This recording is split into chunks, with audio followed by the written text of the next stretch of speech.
Nutrition value પૂરી થઈ ગઈ. હા, જો તમે વધારે મૂકશો ને તો મોર્ટાલિટી વધારે આવશે.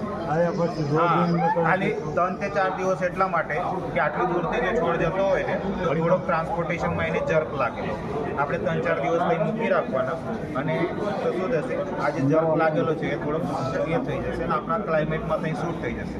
3-4 દિવસનો છોડ થઈ મૂકી રાખ્યા પછી તરત લગાવી મૂકી નહીં રાખવું. જે ખેડૂતો મૂકી રાખશે ને એમને પછી પ્રોબ્લેમ એટલે આપણે કહીએ કે મૂકી દે, કેમ કે આપણે કમ્પ્લીટ જ તૈયાર કરીને આપીએ છીએ એટલે મૂકવાની જરૂર જ નથી. બધા ખેડૂતો એવું વિચારે કે આપણે ત્યાં આગળ થોડુંક હજુ 15 દિવસ મૂકીને હાર્ડન કરીશું ને એ કરીશું, કોઈ જરૂર નથી.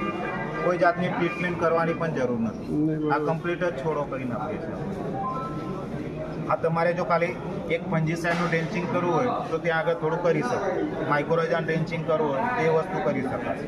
બીજું કોઈ શું કે કરવાની જરૂર નથી. ડાયરેક્ટ લગાવી દો અને લગાવ્યા પછી તરત પછી ડ્રેન્ચિંગ ચાલુ કરો.